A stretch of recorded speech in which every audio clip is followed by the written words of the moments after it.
What's up, guys? From CavalierATHLEAN-X.com. So you got some stubborn body fat, especially right here around the midsection, and you want to get rid of it? Well, guess what?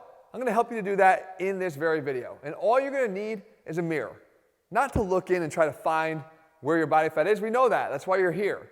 I want you to look in the mirror because I want you to be able to answer the 4 questions that I'm going to ask you, honestly.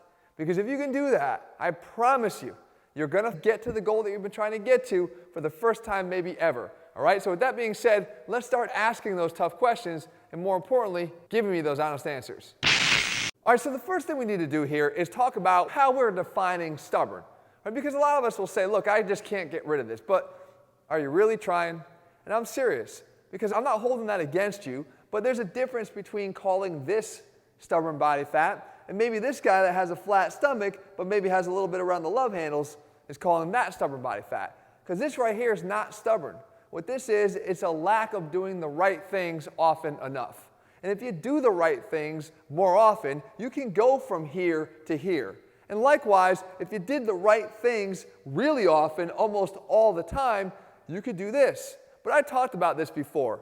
This isn't what everybody wants. And I'll give you the real honest answer why. Because not a lot of people want to do everything it takes to get here. In other words, they don't want to have the level of consistency and commitment and maybe foregoing some of the other things that are required to get here. This might be good enough.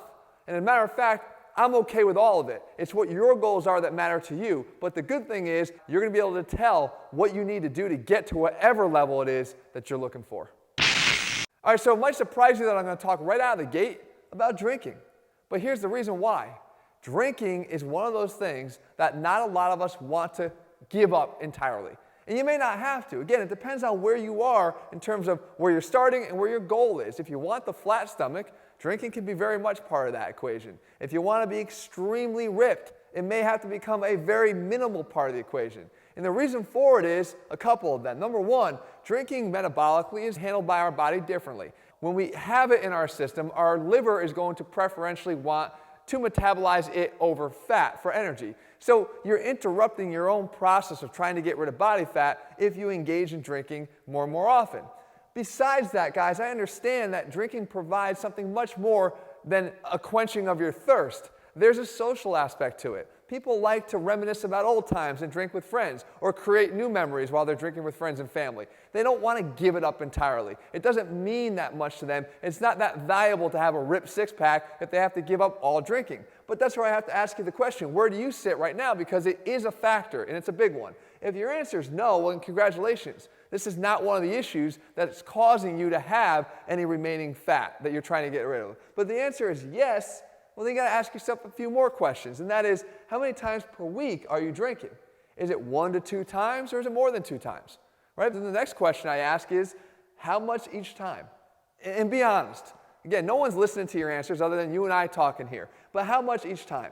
Let's say you do it 1 to 2 times per week, and you have 1 to 2 glasses of wine or mixed drinks, or maybe 2 to 3 beers in a sitting.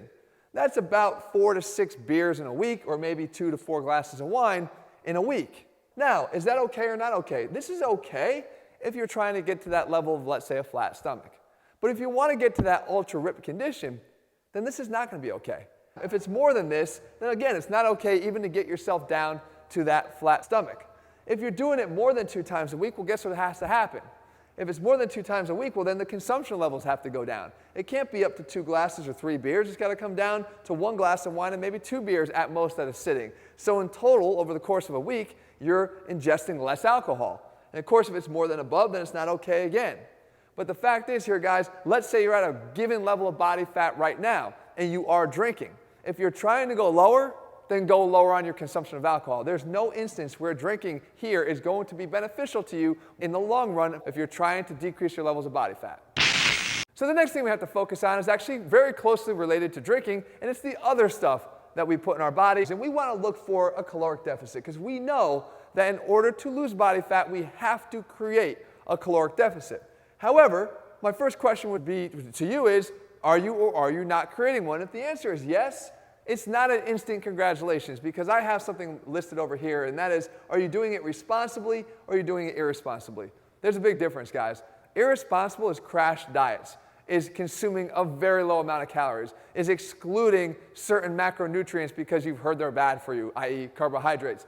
Long term, that's not going to work. And long term, it's going to do more irreversible damage and more for setting your mind in a wrong place in terms of how you look at food in an unhealthy way. That's going to cause you to not succeed. So there's no instance where I believe that irresponsible decreasing of your caloric intake is a good idea. So in that case, it's not okay. If it's responsible, meaning 200 or 300 up to 500 calorie deficit per day through your intake of food, then I would say that's okay and you're doing the right thing in your pursuit of a flatter stomach or a more ripped condition. If the answer is no, I have 3 follow-up questions. The first one is, are you eating clean? And any trainer out there who's ever had to ask this question has probably heard the answer many, many times before, and that is, yes, of course I'm eating clean. And then my next question would be, well, really? And then the answer is, yes, of course I'm eating clean. And then my answer would be like, no, but seriously, we're friends. You can tell me if you're eating clean or not. See, because we don't define clean eating if you're actually eating clean. I say that all the time. Those that call it clean eating are likely not eating clean.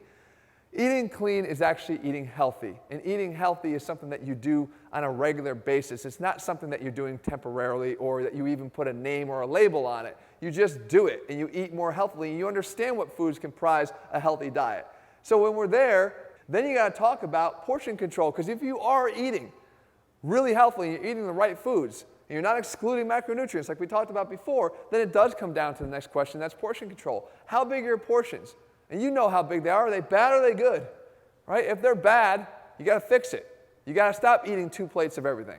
You got to look at how you can divide your plate responsibly. I put a whole video together on how to divide your plate so that you can know you're getting it right every single time. I'll actually link that video for you. This is what it looks like. I'll make sure I link it for you at the end of this one so you can get a grasp on how you can divide your plate and get this right every single time. It's actually very, very easy to do. But let's say you're doing that right. Well, then it comes down to consistency, because if you're eating healthy and your portion control is good, but you still have body fat, then it's got to be coming down to this last element here, and that is your consistency levels. And this is where I think things tend to fall apart. But you have to be willing to answer the question and define for yourself how low you want to go. Where do you want to ultimately be? So I say, what's consistency? Consistency means how often are you straying from your healthy eating plan? If it comes down to having a cheat meal, I'd say you're okay. You're certainly okay to get yourself down from that belly to that flat stomach. Absolutely okay to do that. Can you have a cheat meal every single week and get down to that ultra rip condition? Sometimes, if you're doing everything else right. And that's a big if. The thing is, you're more likely to get to that ultra rip condition if you're taking those cheat meals down, so let's say every other week or certainly once a month. Okay, now, if it's a cheat day, can you get down to that flat stomach? I have an issue here. I don't think you really can get down to that flat stomach consistently by doing that, by having a cheat day every single week. You can do a lot of damage in a single cheat day that can undo a hell of a lot of good that you've been accumulating over the course of the rest of that week. And finally, if you're having a cheat year, my question would be, are you Jesse? I mean, do you ever eat right? Because honestly, guys, if you're never willing to have consistency here, then we already know what the issue is. All right, so the third question up here has to do with your training. And I guess it could be as classic as, do you even lift? Well, not that. I mean, do you do anything? Are you doing anything besides nutrition? And I get it. I've talked about how important nutrition is to your pursuit of dropping your body fat levels. It's most important when it comes to dropping body fat levels. However, you're never going to maximize the results that you see there and be doing everything you can possibly be doing if you're not supplementing your training along with your nutritional improvements. So we got to train, and we can do 3 different types of training here. The first thing I'm going to start with is your cardio and conditioning, because a lot of people will do this. They get a little bit less food that they're taking in, they're creating a caloric deficit, and then they're jumping on an elliptical and they're trying to burn a few extra calories.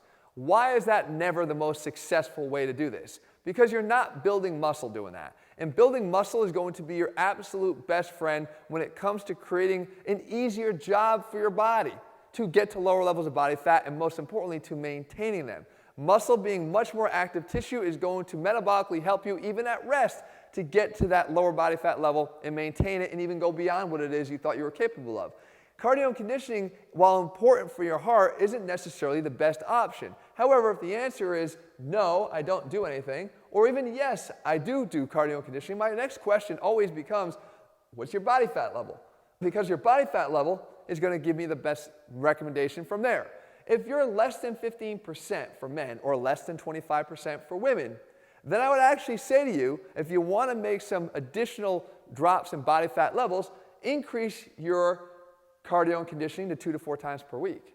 However, if you're above 15% for men, or maybe even 20% for men, and you're above 25% or 30% for women, I'm not necessarily recommending that you focus here. I'm not saying don't do this. I'm just saying this is not going to have the biggest impact for the 2 reasons I just said. Number 1, nutrition is always going to be your bigger play here. And number 2, you should be doing this, prioritizing nutrition and weight training. Okay, because weight training should always come as your focus when you're at higher body fat levels and you're trying to get down. Your cardio then come in second to this, okay? But again, weight training, yes. How often? How many times per week? Less than 3 times? Up it. Up it more. 3 to 5 times is where I want to see you be. Everybody. It's just the prioritization of where this needs to be. Again, you can supplement with your conditioning on top of that, but this is where I want you to be. If the answer is no, of course, start 3 to 5 times per week. Then we go over here, and this is kind of the holy grail here where we kind of get to a chance to mix the two, and that is complexes. Are you doing complexes? Yes, great. Are you doing complexes? No, start 2 to 3 times per week. So the complexes are where we combine compound movements into one flow so that we can do like a barbell row, into a hang clean, into an overhead press, into a front racked reverse lunge, things like that where we can actually move a lot of muscles in one coordinated movement flow. You're going to build muscle here and you're going to burn calories, and it fits into this realm of weight training, and it fits in nicely inside of this 3 to 5 times a week training. So even if you're doing standard weight training and strength training, you can fit your complexes into those workouts too. Which brings me to my 4th and final question here, and that is about your ab training. You see, because it's not just regular training here, but it's our abs that are in focus, and I like to look at them as a separate area of focus because I know how impactful it can be if you actually add this to your current training. If you do this, guys, again, if your first answer is no, I don't do any of it, then my answer would be, hey, start now. And it's not just that, not just your rectus abdominis, your six-pack, but it's your entire core that I want you to work, which I'll get into in a second. If the answer is yes, I do it, then my next question would be how many times per week do you do it? And if you say 3 or less, then my recommendation is going to be to do more than 3. You see, I believe in even up to daily ab training for no more than 10 minutes at a time is incredibly impactful when it comes to losing body fat. You're probably thinking, wait a second, there's no such, Jeff, what, have you lost your mind? No, I'm not talking about spot reduction of body fat. I'm talking about the visual impact and the side effect that training these muscles will have on your overall outlook as you attempt to get closer to that goal of yours, whatever it might have been, the flat stomach or incredibly ripped. You see, because at even higher levels of body fat, when you train the muscles underneath, you will actually see them. And you can see the upper abs. You can start to see the upper obliques. But you're not going to see anything if you haven't taken the time to be dedicated to training those muscles. So I want to see increase the consistency here because not only that, I've found a second effect from doing this. When you can commit to just a 5-minute routine or 7-minute routine, we've got plenty of them up on YouTube here, that sometimes is the impetus to get you going. You're like, you know what? I can do this for 7 minutes. I've done it now 10 days in a row. I've done it 20 days in a row. I've done it for a month straight. I like to see the results I'm actually seeing here. I'm getting encouraged by this. And that in and of itself provides additional motivation to allow you to get the other components here right. You're starting to eat well more consistently. You're starting to increase your training. You're starting to do all those things right. You're decreasing your drinking. Everything starts to fall in place. Do not neglect the importance of separate ab training when it comes to the overall approach to getting to those lower levels of body fat. So guys, remember, when it comes to dropping body fat levels, the most important thing you can do is look in the mirror. And like I said, not to identify where you're having a problem. We probably already know that. I'm talking about to answer these questions honestly because it's only then that you can actually start to make progress. We all have areas that we need to work on, guys, me included. The thing is, though, you got to get honest with yourself about where it is that you're falling short right now, because when you do, and you can start to address those areas, that's when you start to make some big progress. That's when you start to go from here to here, and that's where you can go from there to here. It's all a matter of the levels of sacrifice that you're willing to make and the level of consistency you're able to do that in. If you're looking for a program, guys, that makes this a lot easier to follow than you think, We include meal plans and step-by-step workouts. You can get them all over at ATHLEAN-X.com. If you're looking for a program that will help you with the core training aspect of it, we have our Core 4 Abs program. Again, that's available at ATHLEAN-X.com. The fact is, guys, I'm just looking for you to become more consistent in what you're doing right now to get to a better place than you are right now. If you found the video helpful, leave your comments and thumbs up below. Let me know what I can do for you in the days and weeks ahead, and I'll make sure I do those. And if you haven't already, guys, click subscribe and turn your notifications so you never miss a new video when we put one out. All right, guys, see you soon.